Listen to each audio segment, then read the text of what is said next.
almost 5,000 years ago.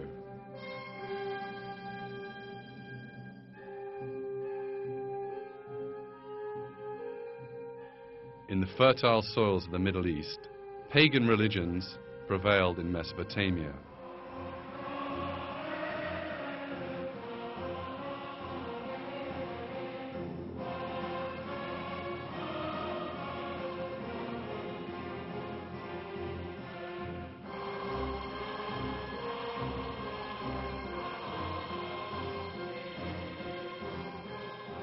These pagans generated a number of myths and superstitions about the origin of life and the universe. One of these was the belief in evolution. According to the Sumerian Enuma Elish epic, life first appeared spontaneously in water, then evolving one species from another. Many years later, the myth of evolution found fertile ground in another pagan civilization, ancient Greece.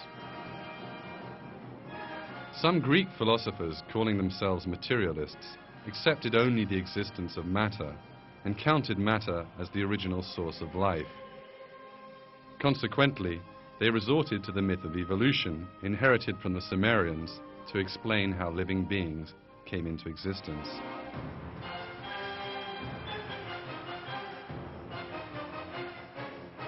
Thus, ancient Greece became the junction point of materialist philosophy and the myth of evolution. The pagan Romans later cherished this heritage.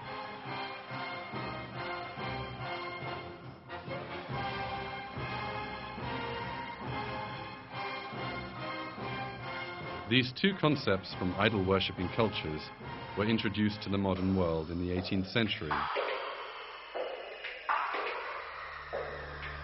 Some European intellectuals, influenced by ancient Greek sources, who accordingly adopted materialism with one common belief. They were completely against the very idea of monotheistic religion. The book by the renowned materialist Baron de Holbach, The System of Nature, was considered the principal source of atheism. In this context, the French biologist Jean-Baptiste Lamarck was the first person to give a detailed account of the theory of evolution. Lamarck's theory, which was later refuted, maintained that living beings evolved from one another through slight variations over time.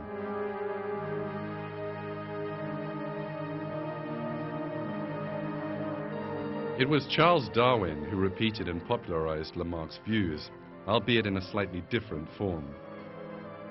Darwin revealed his views in England in 1859 through the publication of his book, The Origin of the Species. Darwin's book was in reality a detailed version of the evolution myth, originally introduced by the ancient Sumerians. His theory maintained that all the different species came from a common ancestor that appeared in water by chance, which every living species had sprung from over time, again by chance.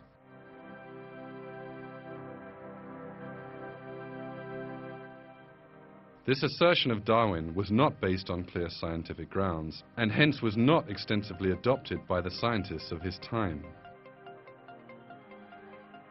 Paleontologists in particular were aware that the entire theory was largely a figment of his imagination.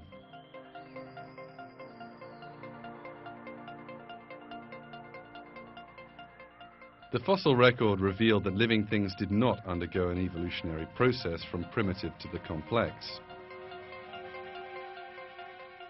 Even the living things which lived hundreds of millions of years ago possessed the same complex structures of their counterparts living today. There was no trace of transitional forms that Darwin assumed to have existed and which were supposed to link one species to another.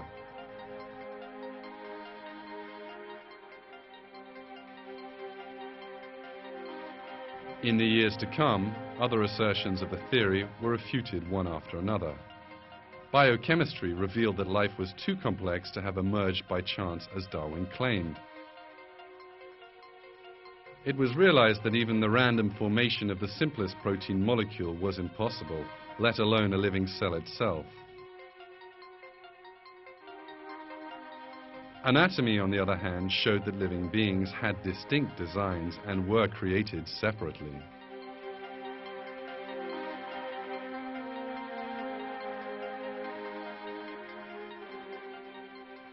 In brief, Darwin's theory lacked a scientific basis. However, the theory was quick to gain political support, since it did provide the so-called scientific basis for the dominant powers of the 19th century.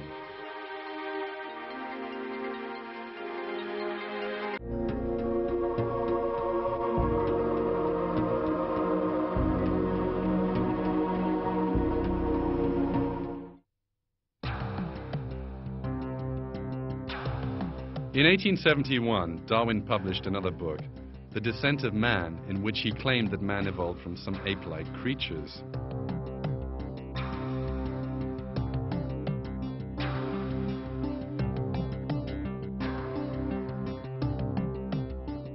Darwin was unable to provide any evidence supporting his claims, but clearly fabricated some imaginary scenarios. Darwin also embraced an interesting thought. He asserted that some races were more evolved and therefore more advanced than others, whilst other races, on the other hand, he considered still to be at the same level as the apes.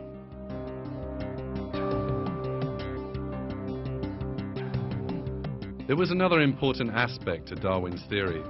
He erected his entire theory on the concept of struggle for survival. According to him, a fierce conflict, a bloody struggle pervaded the natural world. The strong always won against the weak and thus ensured development.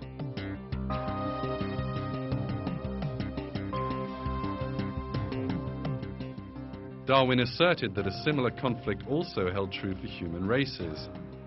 Even the subtitle in his book, The Origin of the Species by Way of Natural Selection, or The Preservation of Favored Races in the Struggle for Life, explicitly reveals his racial views.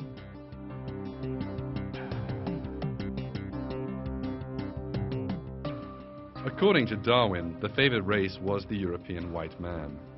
Asian or African races were, quite simply, failing in their struggle for survival. Darwin went one step further and even suggested that these races would finally be totally annihilated.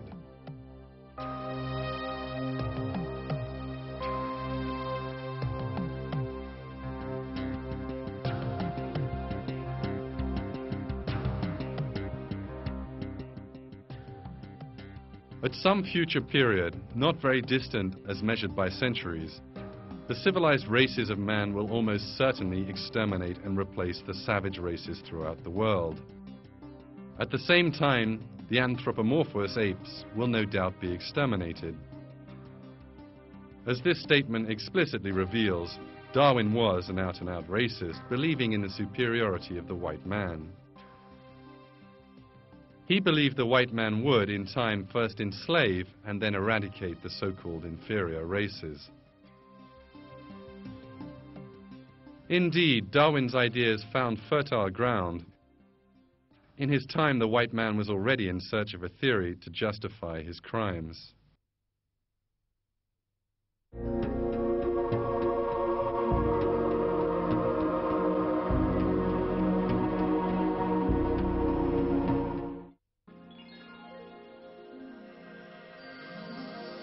From the 16th century on, Europeans started to colonize various parts of the world.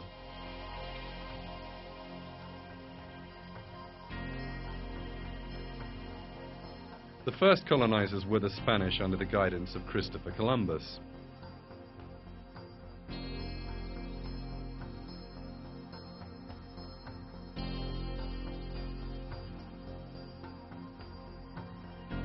In a short while, the Spanish conquistadors invaded South America, enslaving the native peoples, who inherently had been a peaceful race. The provinces of South America, which were rich in gold and silver, were plundered by these invaders. The native people who resisted were slaughtered.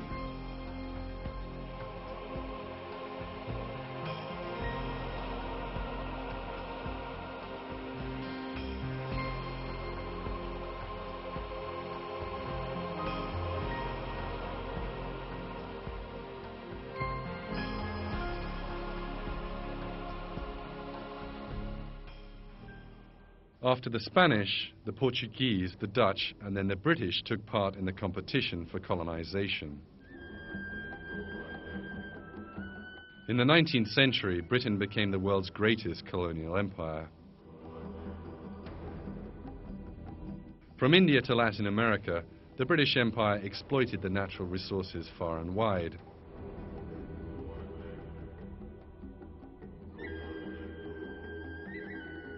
White man was plundering the world for his own interests.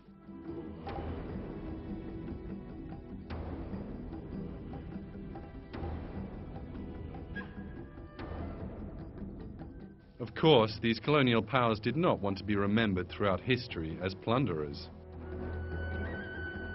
So they have sought a means of justification for this exploitation.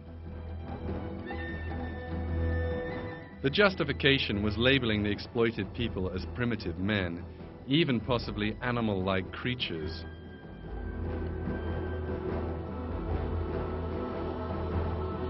Such assertions were first put forward during the early period of colonization, the time when Christopher Columbus set sail for America.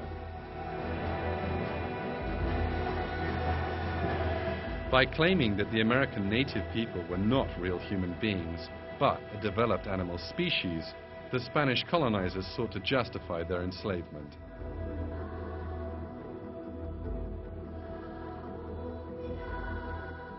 As it happened, this argument did not attract many advocates, since during that period, Europeans widely believed that humans were all created equal by God, and that all came from one common ancestor, the prophet Adam.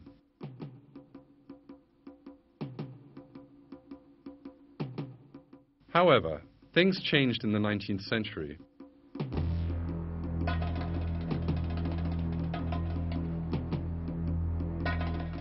As materialist doctrines flourished, people started to ignore the fact that human beings were created by God. This was also the birth of racism. The allegedly scientific basis of racism was Darwin's theory of evolution. Indian anthropologist Lalita Vidyarthi states,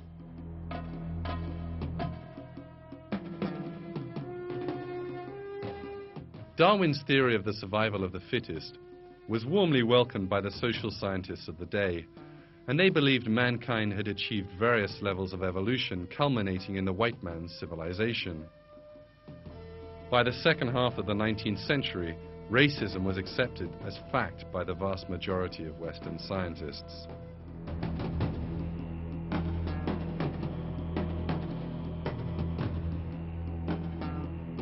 With such racial views, Darwin provided solid support to the colonizing policies of the European powers. The imperialism of Victorian Britain chose Darwinian theory as its so-called scientific basis and justification.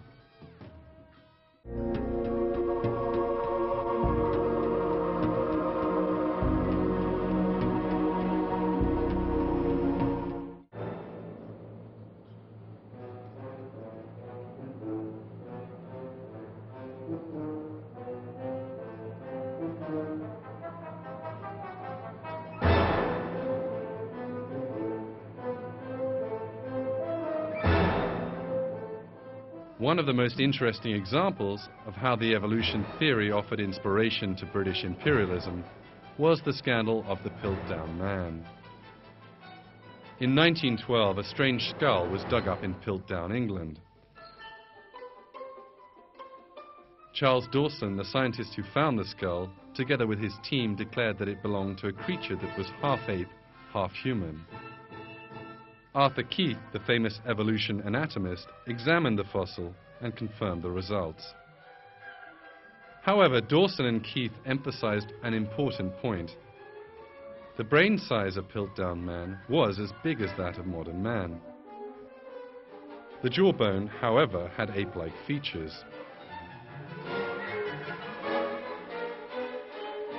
Suddenly, the brain of Piltdown Man became a source of great pride for the British. Since his skull was found in England, it surely had to be an ancestor of the British. The great size of the brain was supposed to indicate that the British had evolved to a higher status than the other races, thus in effect confirming that the British mind was superior. which is why the discovery of Piltdown Man aroused such great excitement in England. Newspapers ran headlines.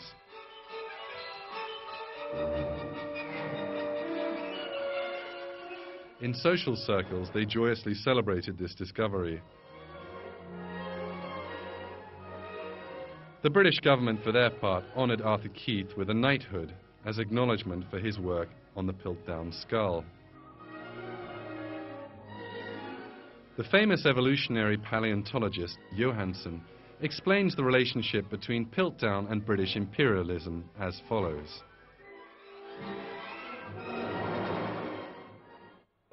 The Piltdown discovery was very Eurocentric. Not only did the brain have preeminence, but the English had preeminence.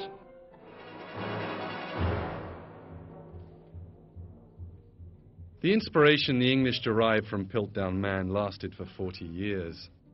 Then, in 1953, a scientist named Kenneth Oakley examined the fossil in detail and disclosed that it was in fact the greatest forgery of the 20th century.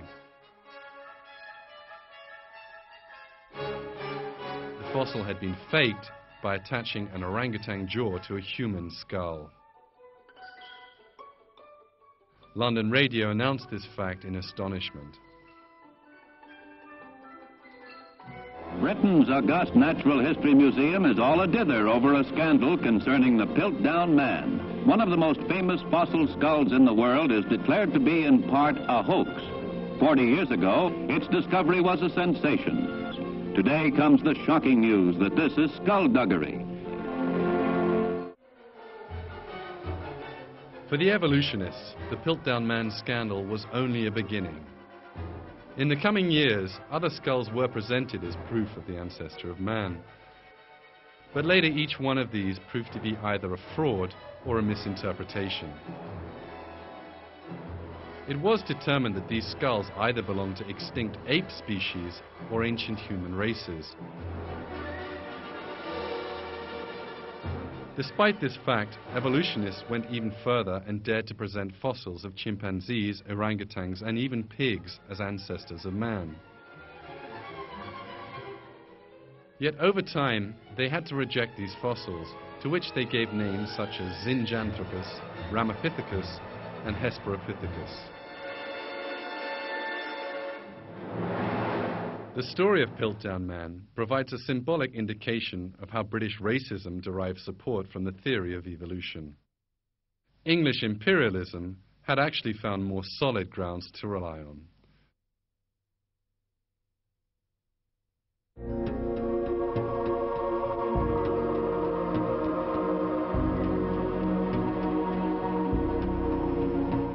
Verzweiflung hat ein großes Volk wieder Trieb gefasst. Nazism was born out of the political chaos that Germany experienced after the First World War. The leader of the Nazi Party was Adolf Hitler, who had a highly ambitious and very aggressive nature. Hitler took an intensely racist standpoint.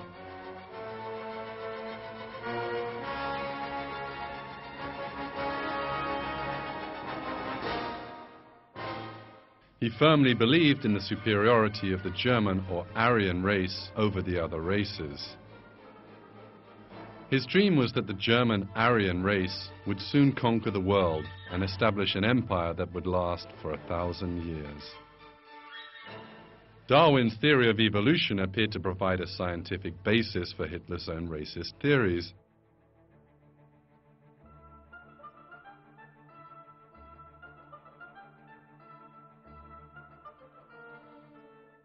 Hitler also derived ideological support from the works of Heinrich von Treitschke, the racist German historian. Treitschke was greatly influenced by Darwin's theory of evolution and based his own racist views on Darwinism. He said, "Nations can only evolve through a fierce struggle similar to Darwin's struggle for existence." Hitler also derived inspiration from Darwin's struggle for existence.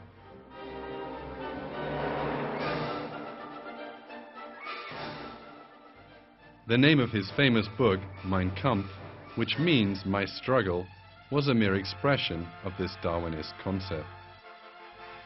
Indeed, Hitler, just like Darwin, rated the non-European races as little more than apes, and added,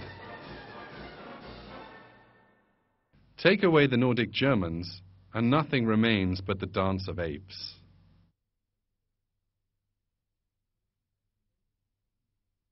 The basis for the evolutionist views of the Nazis lay in the concept of eugenics.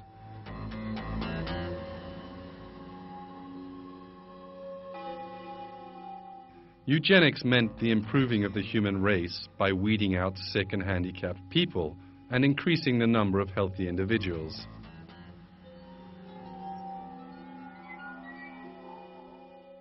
According to the theory of eugenics, the human race could be improved in the same way that better kinds of animals can be bred by mating healthy specimens.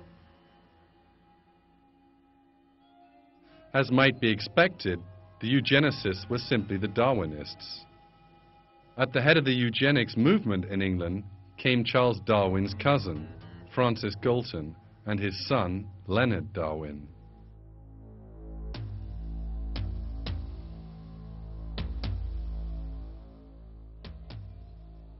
It was evident that the theory of eugenics was a natural consequence of Darwinism. This fact is also made very clear in publications that promote this dubious science. To quote but one, eugenics is the self-regulation of one's own evolution.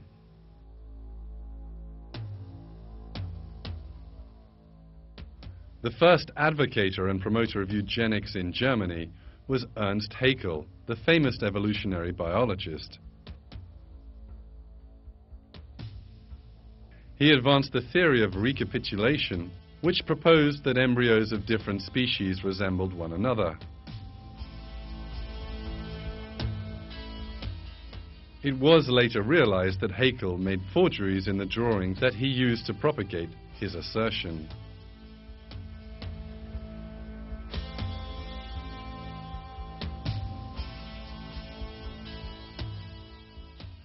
Haeckel falsified his drawings in order to show fish, human, and chicken embryos were similar to one another.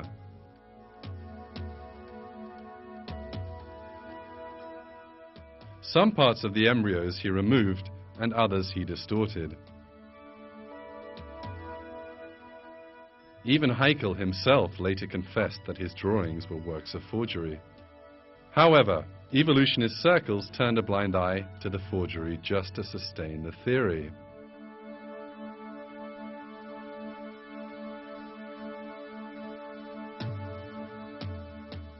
While producing scientific forgeries, Haeckel also spread the eugenics propaganda. He suggested that disabled newborn babies should be killed as soon as possible in order to speed up the process of evolution in society.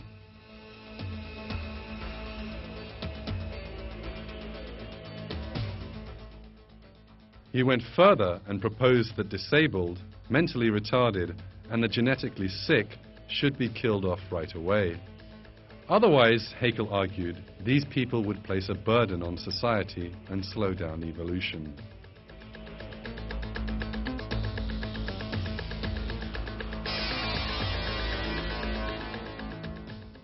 Haeckel died in 1919, but the Nazis inherited his cruel ideas.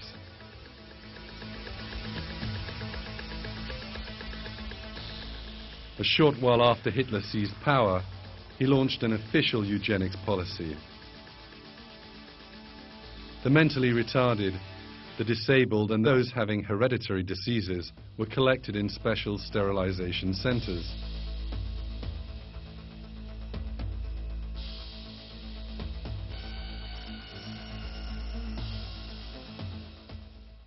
These people were considered parasites who posed a threat to the purity of the German race and hindered the progress of evolution. Indeed, in a short time, these isolated people started to be murdered at Hitler's secret command.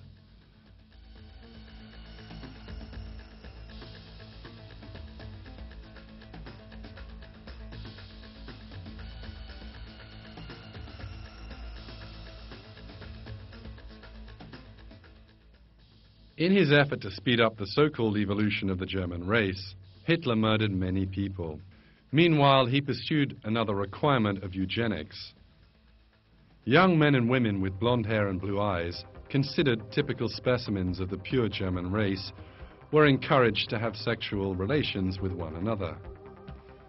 In 1935, special reproduction farms were established. SS officers frequently visited these farms, where young women who met the Aryan criteria had been housed. The illegitimate babies born on these farms were to become the future soldiers of the German Reich.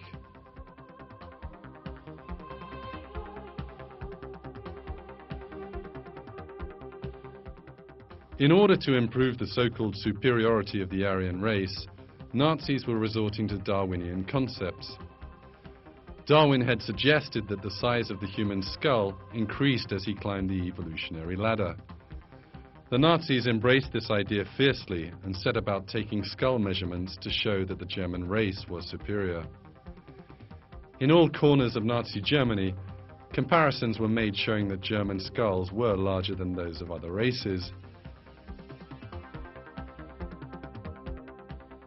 Traits like teeth, eyes, hair were evaluated according to the evolutionist criteria. Individuals whose measurements were found to be contrary to official German race specifications would be annihilated according to the Nazi eugenics policy. All these outlandish principles were applied in the name of Darwinism. Michael Grodin, the American historian and the writer of the book The Nazi Doctors and the Nuremberg Code, states this fact. That there was a perfect meshing of Nazi ideology and social Darwinism and racial hygiene as it developed at the turn of the century. That physicians had a notion that there was social deviance and there was behavioral deviance that somehow was genetically linked, and there was good genes and bad genes. And so this social Darwinism, which by the way was around the world, and the Nazi physicians pointed to the US as where they learned a lot of the racial hygiene. George Stein, the American researcher, explains this subject in American Scientist magazine. National Socialism, whatever else it may have been, was ultimately the first fully self-conscious attempt to organize a political community on a basis of an explicit biopolicy. A biopolicy fully congruent with the scientific facts of the Darwinian revolution. Sir Arthur Keith, the famous evolutionist, commented about Hitler. The German Führer is an evolutionist. He has consciously sought to make the practice of German policy conform to the theory of evolution.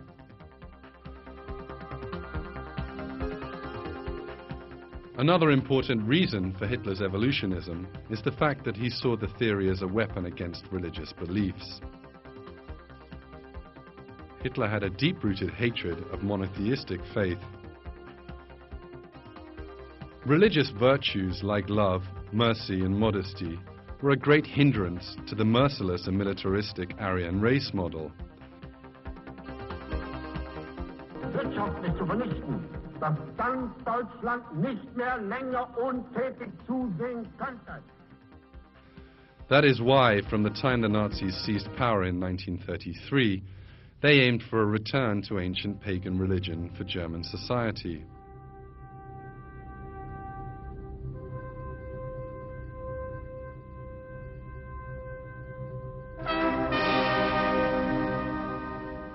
The swastika, being a symbol originating in pagan cultures, became a symbol of this transformation.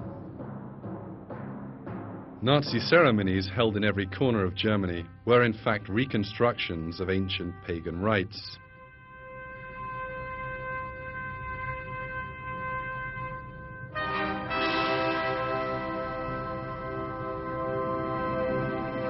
As mentioned before, the theory of evolution itself was a heritage from pagan cultures. So here we see the inextricable links between paganism, Darwinism, and Nazism. At the root of all the murders committed by the Nazis lay this pagan culture. The Nazis revitalized the savage pagan culture and received solid support from Darwin's atheist theory to legitimize it. The reality is, however, that cruelty, murder and corruption on earth are strictly forbidden and condemned by religion. God in the Qur'an summons people to justice, compassion and modesty. Cruelty and arrogance are cursed. As God says in one of his verses, God does not love corruption.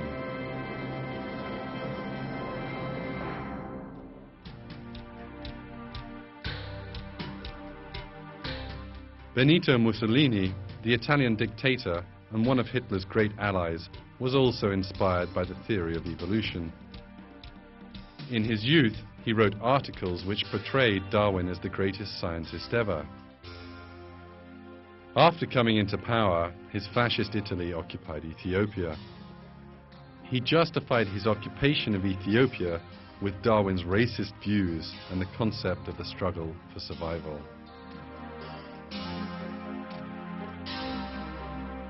According to Mussolini, Ethiopians were inferior because they were of the black race, and being governed by a superior race like the Italians should have been a natural consequence of evolution. Mussolini was also seized by the thought that nations evolved through war. For Mussolini, the reluctance of England to engage in a war only proved the evolutionary decadence of the British Empire.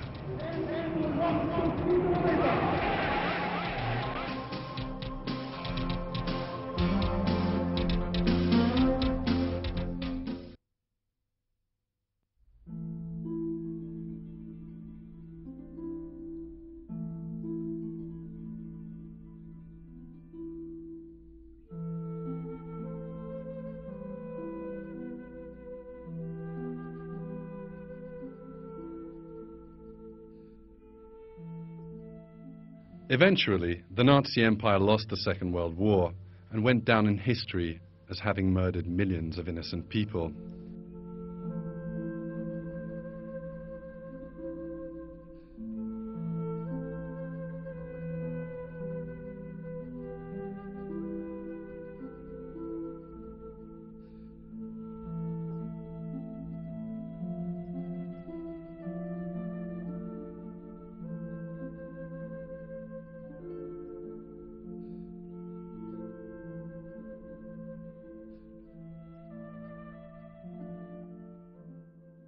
Mussolini, on the other hand, was executed by his own people.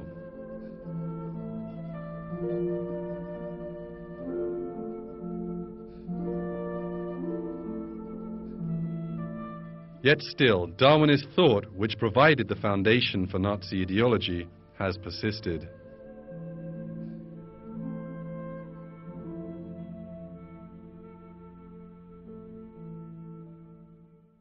The notion suggesting that humanity is exalted through struggle and violence was actually the source of another ideology, which on the surface appeared to be entirely different from Nazism.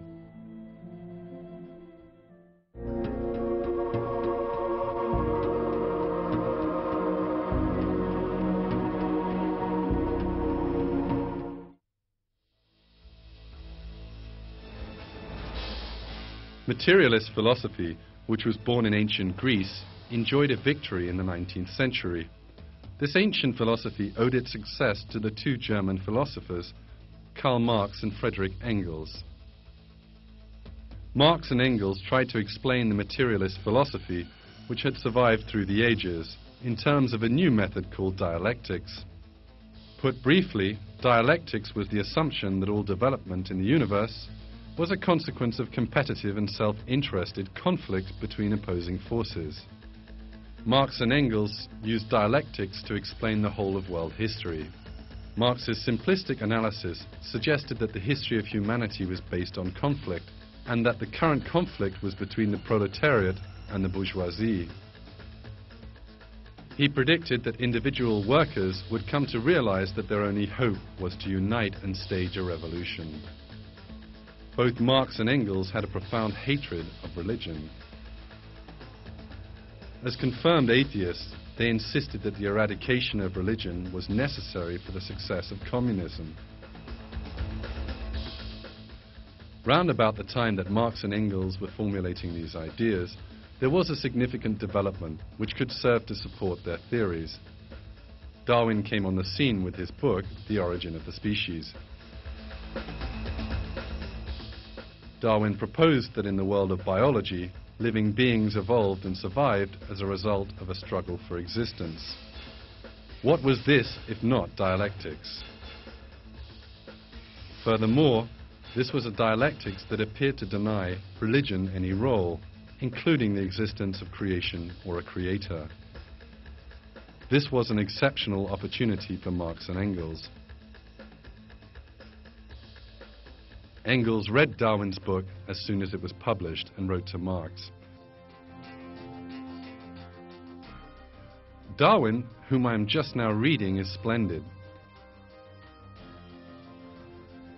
In response, Marx replied,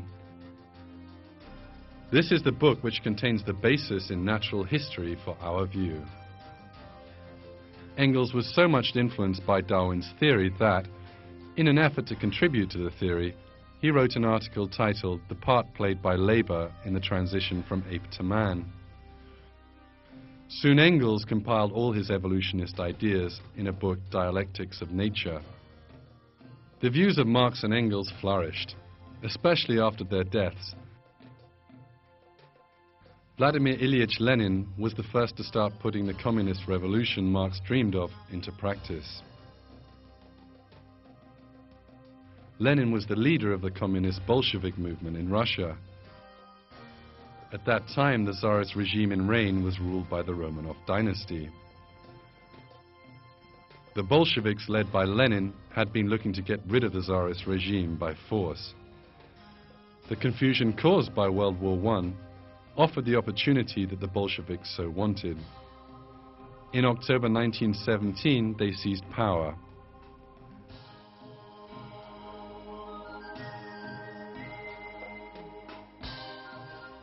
After the revolution, Russia became the scene of a bloody civil war between the communists and the adherents of the Tsar.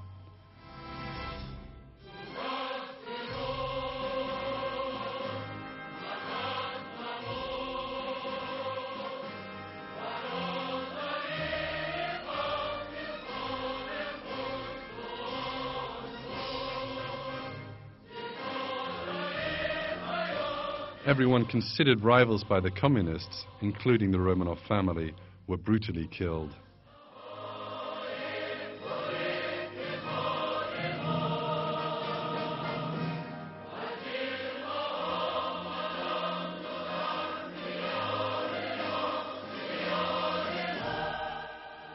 Like his mentors Marx and Engels, Lenin was also a fervent evolutionist and frequently stressed that Darwin's theory was the basis of the dialectic materialist philosophy he advocated.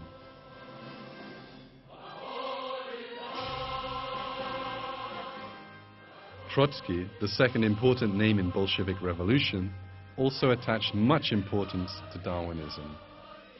He expressed his enthusiasm for Darwin thus: "Darwin's discovery is the highest triumph of the dialectic in the whole field of organic matter.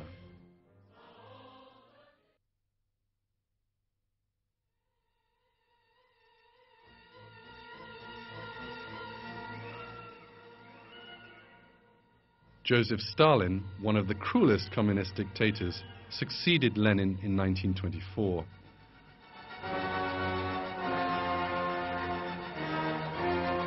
Studying Stalin's 30-year reign of terror, one could almost say that his overall intention was to prove the cruelty of communism.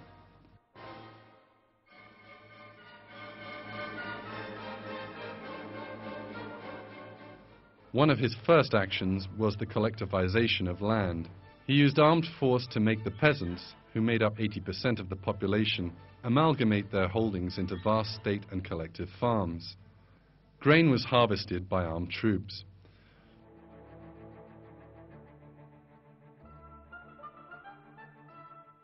Famine swept the land, killing men, women, and children. But Stalin continued to export grain stocks rather than feed his people.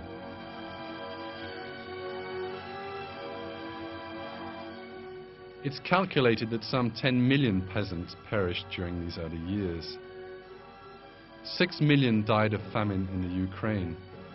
20% of the population of Kazakhstan disappeared. In Caucasia alone, the death toll was 1 million. Stalin sent hundreds of thousands of people who resisted his policies to labor camps in Siberia. These camps, where the prisoners were worked to death, became a grave for most of these people.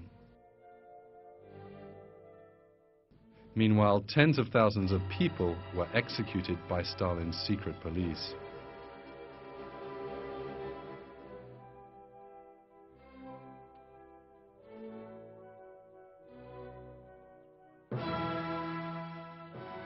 And in the Crimea and Turkestan regions, millions of people were also forced to emigrate to remote corners of the Soviet Union. As a result of Stalin's bloodthirsty policies, more than 30 million people were killed. According to historians, Stalin derived a special pleasure from this violence. In his office in the Kremlin Palace, he enjoyed examining lists of people executed and murdered.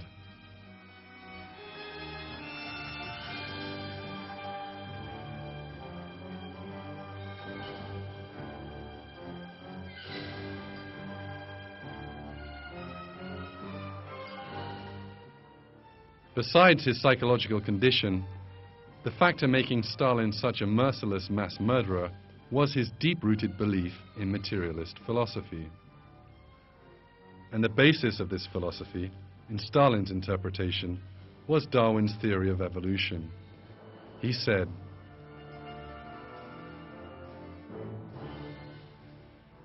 "There are three things that we had to do to disabuse the minds of our seminary students. We had to teach them the age of the Earth, the geologic origin, and Darwin's teachings."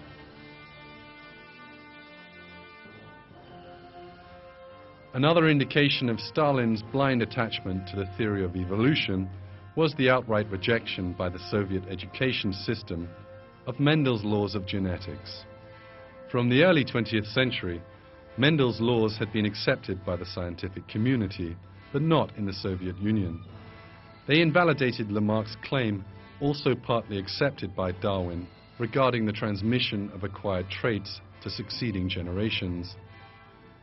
The Russian scientist Lysenko saw this as a heavy blow to the theory of evolution and developed a Lamarckist alternative.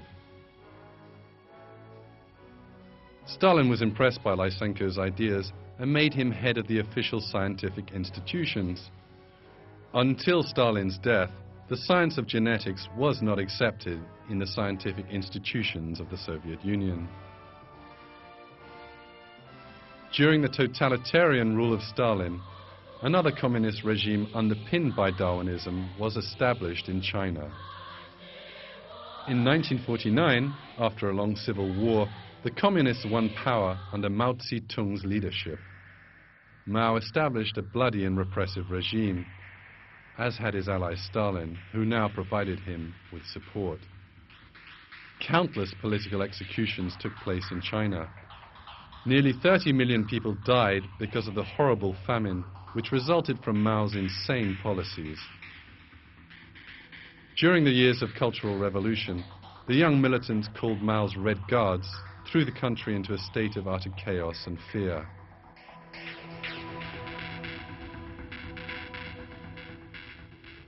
Mao explained the philosophical basis of his regime by explicitly stating that Chinese socialism is founded upon Darwin's theory of evolution.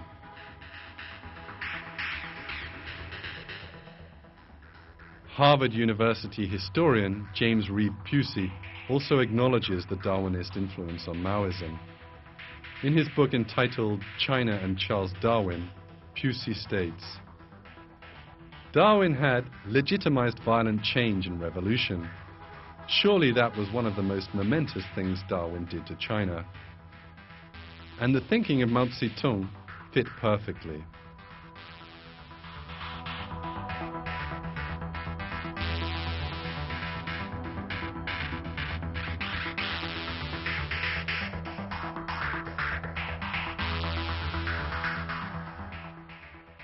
Communism has caused terror guerrilla war, and civil wars in many countries.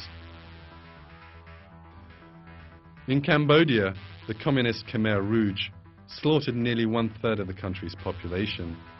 People were killed only because they took a few grains from the collective farms, or they said a word inconsistent with communism. The remnants of the Cambodian massacres clearly display the horror of communism without any further need for words.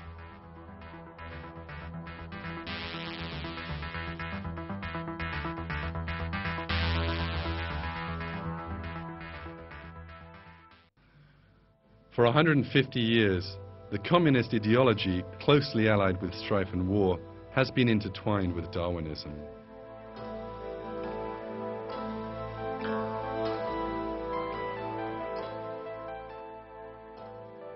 Today, Marxists and communists are still the foremost advocates of Darwinism. In almost any country, the most enthusiastic advocates of the theory of evolution tend to be Marxists.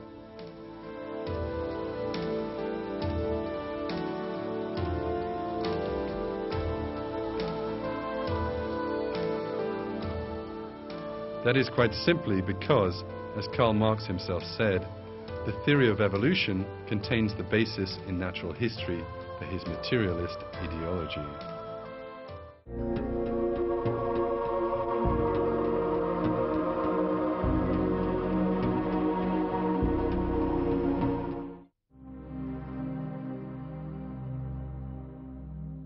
Darwinism was advanced 150 years ago. Since then, its dark legacy to humanity has been a turmoil of brutal dictators, racism, torture, persecution, and war. This is the natural consequence the attitudes of both Darwinism and materialism have towards mankind. It is inevitable that this combined philosophy that regards human beings as no more than animal species puts its faith in matter alone and maintains that conflict is the unchanging law of nature, will dehumanize individuals and brutalize societies. And the real reason for all this is man's denial of his own creator. A society turning its back on God and being carried away by dogmas like materialism becomes prone to all forms of degeneration.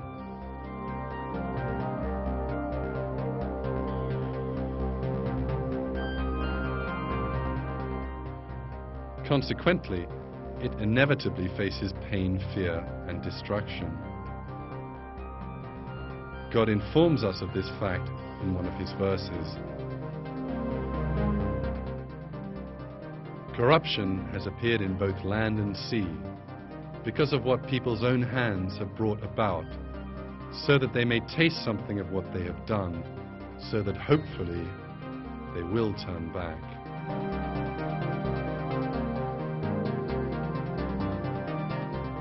Peace, justice, and security can be attained only when Darwinism and materialism are exposed to the world as the deceptions they really are.